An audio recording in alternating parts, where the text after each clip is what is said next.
So our gospel is essentially this morning about the four things I mentioned at the beginning: waiting, preparedness, faith, and choice.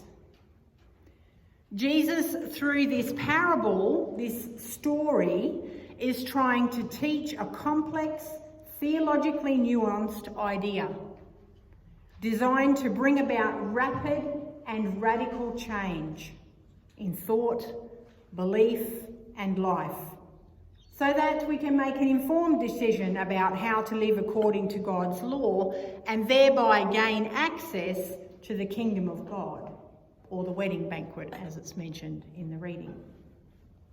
So not much really. It's not really about any of that stuff. Jesus does this through story. This is his go-to method of connecting with people. And this story is thoroughly Jesus. It's thoroughly Jewish, thoroughly understood as a first century text by first century disciples. So for many of us, the story doesn't quite hit the ground in the same way that it did for them.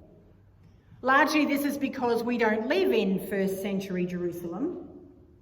Our 21st century brains don't quite understand the subtleties behind Jesus' metaphor and analogy. We sort of understand it, but perhaps not fully. The language is recognisable, but the meaning is lost a little. It's a little bit alien to us. So why does Jesus tell his disciples, and by way of scripture us, this story? And for the reasons I mentioned earlier. It's about waiting, preparedness, faith, choice. It's not an accident that it's almost Advent when this gospel reading is read. Jesus knows that without individual change, as in individual personal change, there can be no community or corporate change, ever. He knows that if you change the stance or mindsets for an individual on a personal level and affect their lives internally, then that change has a trickle-down effect and changes a person's community on an external level. So it's complex and nuanced. Individual change brings about community change, societal change, country and eventually civilization change. Look how we've moved from first century understanding of even just the cosmology of the world being flat and only having, say, a 10-mile radius around us, to what we know now as a vast galaxy, as one of many galaxies, as one of many. And we don't even think about it, it's just known. The problem with Jesus' teaching is when the opposition to the idea gets involved or gains a voice. And that's what he's addressing, the opposition. Even in this wedding banquet story, there are opposing sides. Winners and losers, if you like. One lot are admitted to the wedding banquet, one lot are excluded. One lot are in, one lot are out. And we know from the tone and the language of the story which side we want to be on. We want to be one of the wise ones. We want to be in, not out. It's a human condition. And just as a matter of interest, don't yell out, how many of you would put yourselves in the camp of the foolish bridesmaids? Me. A couple. So you're all wise. Awesome. That's where liars. Now we each have individual, highly developed and nuanced worldviews and an internal belief system, a faith barometer, if you like. Even those who have never, ever come to church, although they might call it something different, have this faith barometer of some kind, an internal belief system and a worldview, highly developed. Each one of us interprets the world around us without even realising it. We fit new thoughts and experiences into what we already know, or what we already believe and what we already trust. Most of us do not want to prepare for or even entertain a different worldview from our own. Ever wonder where conflict comes from? Why you instantly disagree or dislike somebody? You might think it's because of their particular stance, words. But I'd like to suggest to you that it's because their worldview or belief system radically differs from your own, but we don't understand it on that kind of level. Jesus knows all this, of course. It's why he wraps the story around a metaphor or life analogy that makes sense to all and doesn't put them offside. Or at least initially, it doesn't challenge their belief system, because it predictably moves from one point to the next without jarring the listener out of their own perspective to an opposing one. Jesus does it purposefully and systematically to enact subtle yet powerful change. And can I just say, this is how all human thought and faith changes come about, incrementally, little by little. We have to be comfortable and feel safe and secure in our own knowledge and belief before we can even permit a new idea or perspective to challenge us. Jesus also knows this. I mean, he is God. And God knows all and is all. And he knows that no matter how much he tries, if he doesn't encourage them to come at their own pace, they simply won't be able to. They will most likely refuse to be moved or changed and go in search of oil instead of travelling with the one with the light. They'll dig their heels in. And any of you that's ever raised children or managed staff will know this to be true. If you can't sell the idea as something they can accept from their perspective, you'll simply be banging your head against a wall. They will dig their heels in and refuse to move. And once this happens, it's really difficult to change minds and stances, because now they're on the defensive instead of being open to what's on offer. And even if they can see merit or hear reason with what's being said and offered, the stubborn principle change can't or won't happen. One can never force change. It has to have willing participants, or it won't last. And if you don't think that this happens, look at the elections in the US. See, I don't even have to say anything else, do I? People who cannot change their mind, even when intellectually they know they should at least think about it, are so stuck defending their position that they are not able to see another's perspective, even if it's right. Even with COVID did not force the recent changes in our societies, in our world. COVID has absolutely been the catalyst for massive human change, but it's not the change in and of itself. The change comes from people choosing to move in a new direction.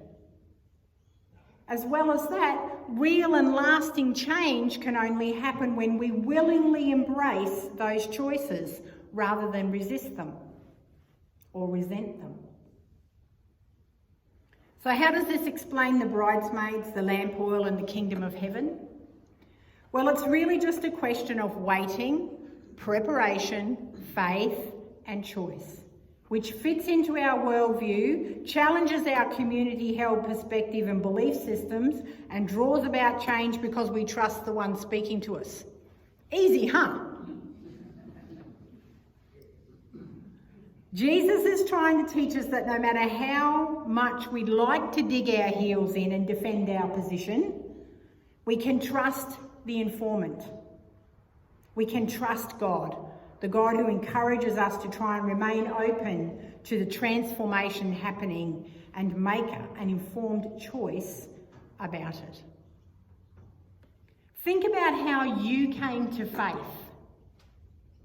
in the first place. Just a little thought. Most of us, we came to faith because of someone close to us, a parent or a grandparent, or someone we trusted as a young person at some point, or perhaps a not so young person. They gave us a perspective of God, of who God is and how we might engage. And we didn't really think about it, we just sort of knew it. It's what's known as inherited faith. Don't really have to think about it. And this inherited faith is great for the institutional church because it encourages attendance, loyalty, and acceptance. The five foolish bridesmaids could be lumped into this category. Sorry.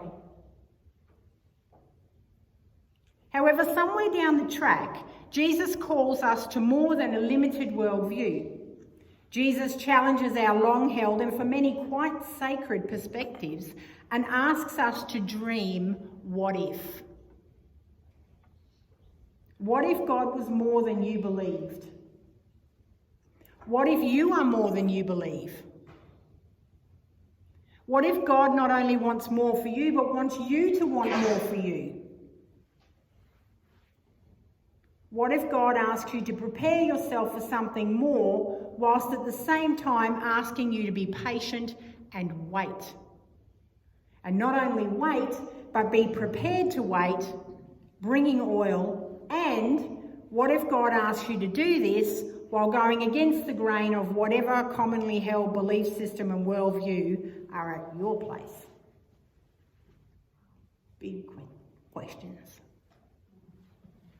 And then, what if you actually did these things? These are the wise bridesmaids. Essentially, the wise bridesmaids say, no, we won't give you our oil. However, you can go and get some for yourselves and come to the place where we are. But in order to do that, you will need to move outside your worldview and change your perspective and choose a different path. The foolish bridesmaids need to do the work of faith and waiting and preparing whilst making a choice which goes against their established worldview. No wonder it's hard. Now, some might say that the foolish bridesmaids do actually work out of faith and by not bringing oil, and you'd be right. You might even say the wise ones don't operate out of faith because they hedge their bets and bring extra oil just in case. And you'd be right about that as well. But then I guess it depends on your perspective and your belief system and your worldview. The foolish bridesmaids 100% believed that the bridegroom was coming immediately. Not only in their lifetime, but immediately before they ran out of oil. Blind faith.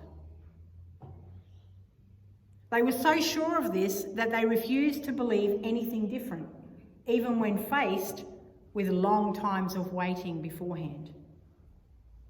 So yes, they were faithful, but not faithful to God's timing. They're faithful to their own system, their own belief system. And even when faced with the truth of their error, they still choose to believe in themselves and run around town looking for oil, proof,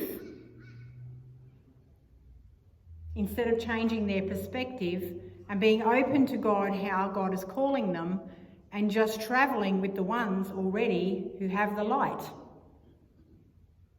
How simple. At the end of the story, they are mortified that after all the effort of searching for and buying oil, they're excluded from the banquet. Their own faith, their own belief system. They dug their heels in. But here's the kicker. They're not excluded from the banquet by God. They exclude themselves because of their blindness, and it keeps the door closed. So while they moan and cry that someone's locked them out, they refuse to see that they themselves are the block. And the challenge for us, who here thinks now they're a foolish bridesmaid? Still? Yeah, me too. Who here perhaps thinks they're a wise one? This is something for you to reflect on as you leave today, move into next week. Most of us don't know something until we do. Most of us don't process how we come to a decision or a thought or a belief system or a worldview until we do. We each individually and as a community face challenges during these recent times, similar to the bridesmaids. We each individually and corporately have been asked to trim our lamps and move forward in faith with God, not seeing where the end is. But some of us are digging our heels in a bit and struggling to see the bigger picture. Some are striding ahead and taking the light with them and leaving others in the darkness. Each of us has always had a decision for ourselves to make individually. We move with the light or get left behind in the dark. It's our choice. It's not enough to just wait and be prepared and have faith. At some point, you have to choose. Faith is not enough. Patience in waiting is not enough. Openness to do the work of preparation, faith in God's call and God's direction, if we're not willing to choose. Definitely something for you to think about. Amen.